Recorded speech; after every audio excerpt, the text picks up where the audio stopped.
جی سباب ممرضہ تے روشنی پاؤ دی کی اہمیت ہے علاج معالجے؟ الحمدللہ رب العالمین والصلاة والسلام علی نبیہ الکریم، اما بعد فاعوذ باللہ السمیع العلیم من الشیطان الرجیم، بسم اللہ الرحمن الرحیم۔ رب اشرح لی صدری ویسر لی امری واحلل عقدۃ من لسانی یفقہوا قولی۔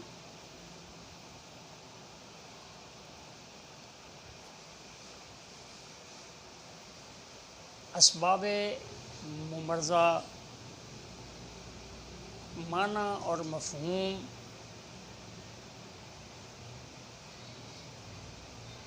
کہ ہر مرض پیدا ہونے سے پہلے اس کا ایک سبب ضرور ہوتا ہے۔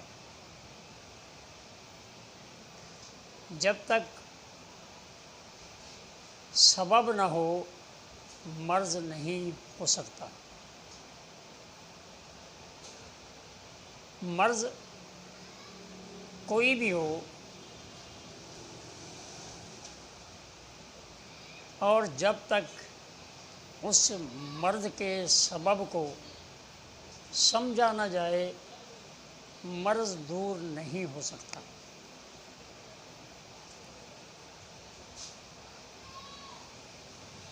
مرض گردوں کی ہو،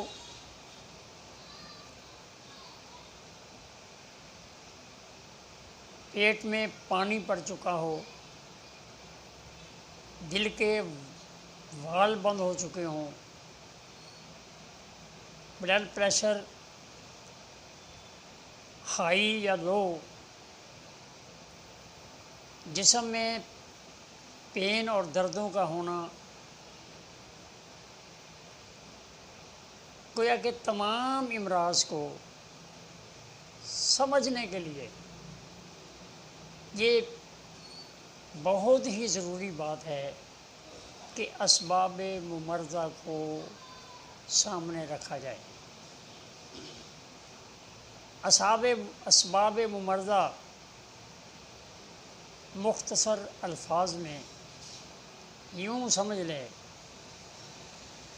کہ کسی کے ہاں اگر کوئی بیٹا یا بیٹی پیدا ہوتی ہے تو اس کا پیدا ہونے کا ایک سبب ہے کہ مرد اور عورت کا ملنا ضروری ہے۔ جب تک یہ عمل نہ ہو اس وقت تک بچہ بچی کا ہونا ممکن نہیں۔ اسی طرح مرض کے پیدا ہونے میں ایک سبب ہونا بہت ضروری ہے۔ اسباب ممرضہ کو جو طب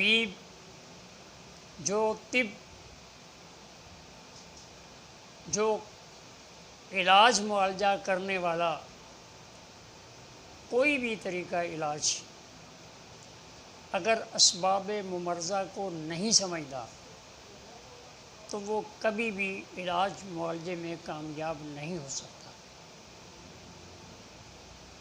مختصر الفاظ میں کہ اگر کسی کو نمونیا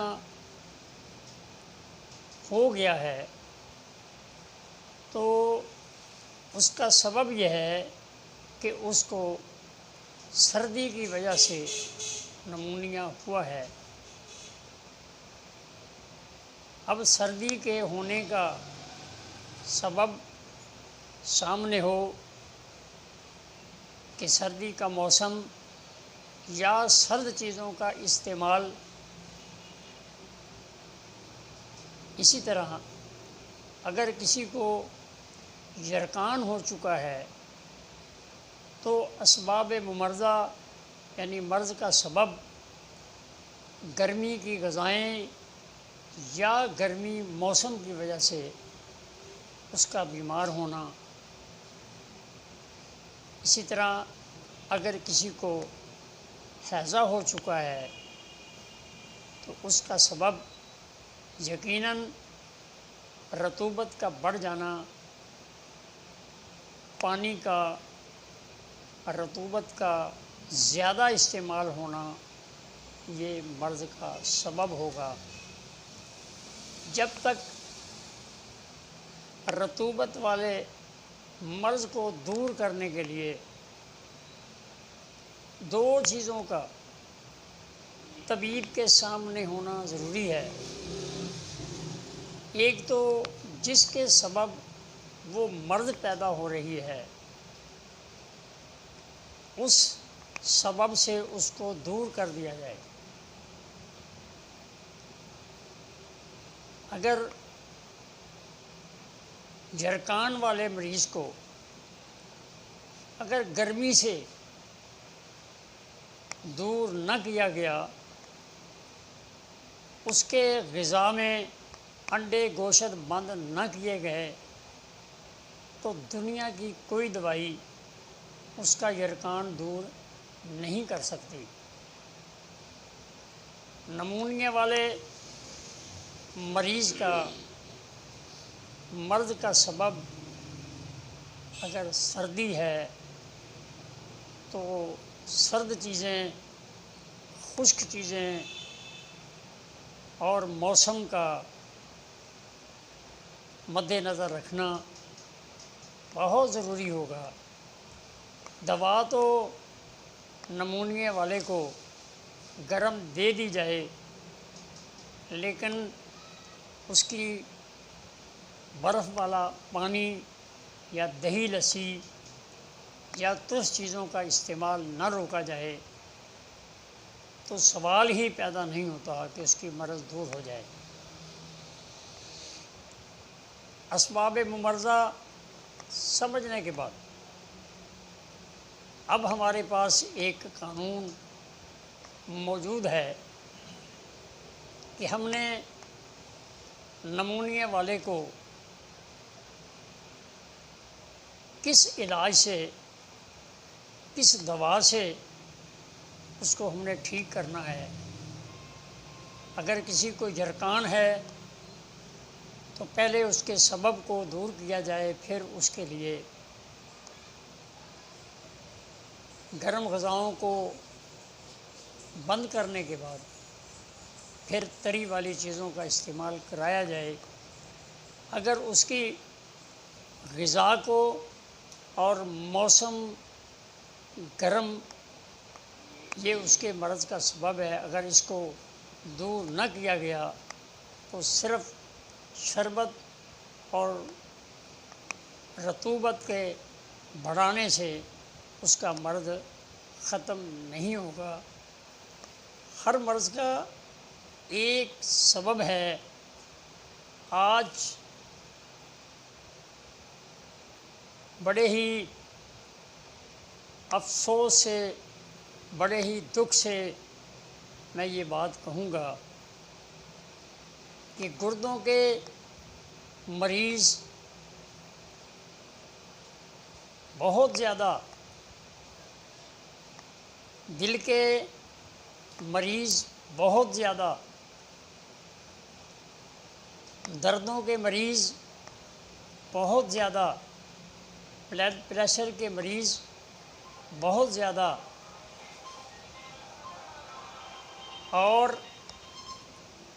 ان مرضوں کو سمجھتے ہوئے یا ان علامتوں کو سمجھتے ہوئے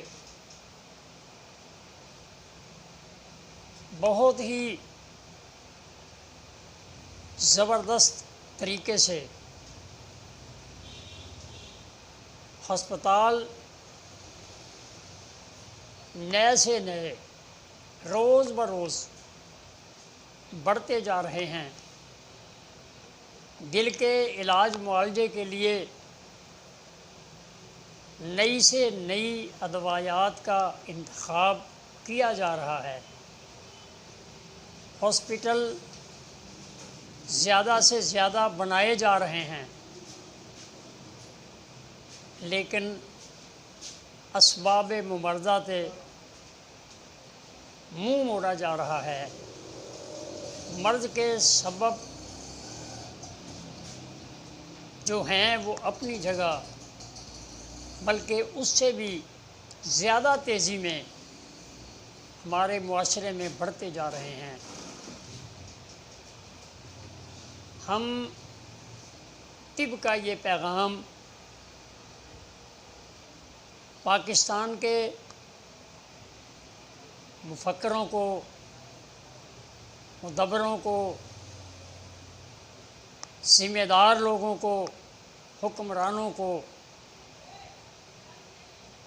یہ بتانا چاہتے ہیں کہ خدا را ان ہسپتالوں سے، ان ڈاکٹروں سے اور ان ادویات سے اس وقت تک فائدہ نہیں اٹھایا جا سکتا جب تک کہ اسباب مبرزہ پہ غور نہ کیا جائے۔ اگر پاکستان میں دکھی لوگوں کو، بیمار لوگوں کو اگر ان امراض و علامات سے بچانا ہے تو ہمیں اسباب مبرزہ پہ غور کرنا ہوگا اور پھر کامیابی یقینی ہوگی۔ اب اس کے ضمن میں اللہ کریم نے قرآن پاک میں ایک آیات مبارکہ جو میں آپ کے سامنے پیش کرنا چاہتا ہوں، ارشاد فرمائی وَجَعَلْنَا اللَّيْلَ لِبَاسًا وَجَعَلْنَا النَّهَارَ مُعَاشًا۔ جس مالک کائنات نے، خالق کائنات نے اس مشینری کو بنایا ہے، اس نے اس کو چلانے کا ایک قانون اور کلیہ بھی ہمارے سامنے رکھا ہے۔ اگر ہم اس مشینری کے بنانے والے خالق کی مرضی کے مطابق اس کو چلائیں تو اس میں پائیداری بھی ہوگی، صحت اور تندرستی بھی ہوگی۔ تو ارشاد یوں ہے کہ اللہ کریم نے رات تمہارے آرام کے لیے بنائی اور دن تمہارے معاش کے لیے بنایا۔ آج ہم نے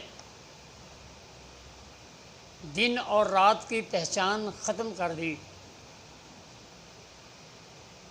کچھ لوگوں نے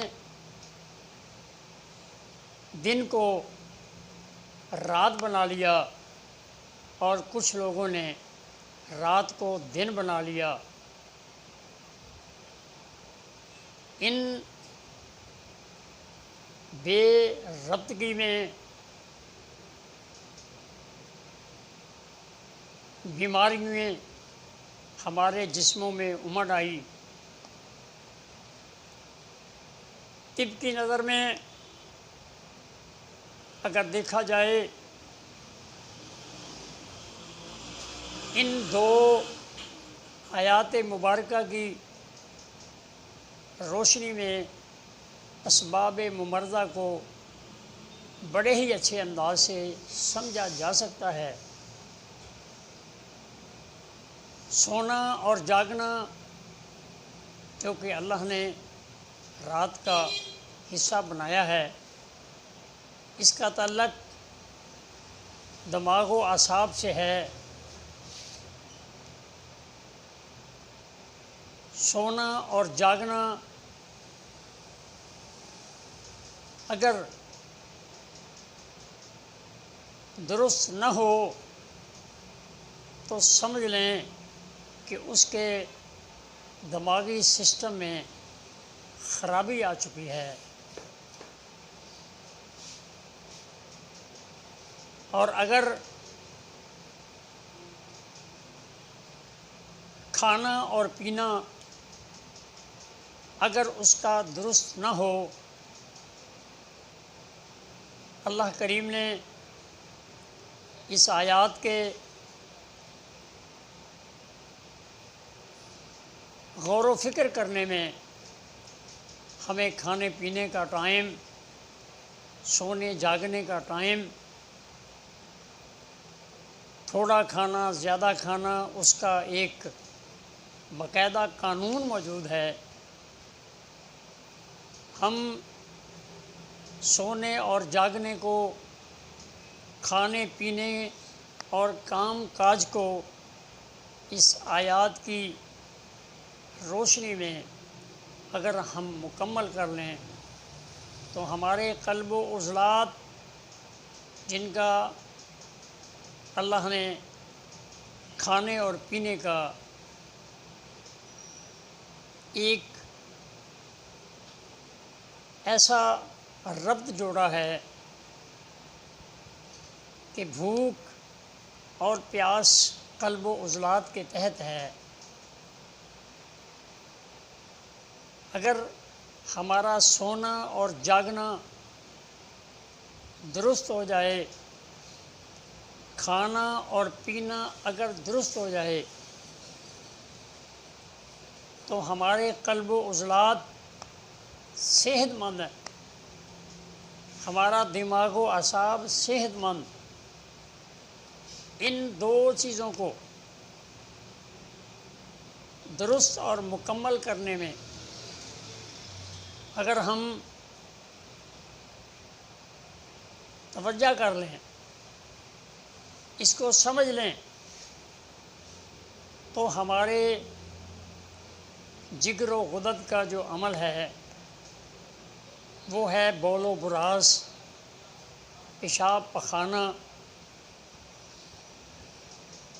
ان دونوں کے درست کرنے کے بعد یہ تیسرا عمل جگر و غدد والا خود بخود اپنی ڈیوٹی صحیح سر انجام دے گا۔ گویا کہ اسباب ممرضہ کو مکمل سمجھنے سے ہم جگر و غدد کی بیماریوں سے، قلب و عضلات کی بیماریوں سے، دماغ و اعصاب کی بیماریوں سے ہم محفوظ رہ سکتے ہیں۔ اللہ کریم اس سبق میں طالبان طب کو، تمام حکماء کو اور تمام انسانیت کو سمجھنے اور اس پہ عمل کرنے کی اللہ توفیق نصیب فرمائے۔ وما علینا الا البلاغ۔ اور اصل جو طب میں سکھانا چاہتا ہوں، آپ کو بتانا چاہتا ہوں، اس کے تو صرف 6 ہی سبق ہیں، وہ آگے انشاءاللہ آپ کو سمجھائے جائیں گے۔ بالکل آپ کو محتاجی نہیں رہے گی کسی بات کی۔ جی، آپ اپنی طب کو دلہن کی طرح سجی ہوئی انشاءاللہ آپ کے بیاہ میں آئے گی۔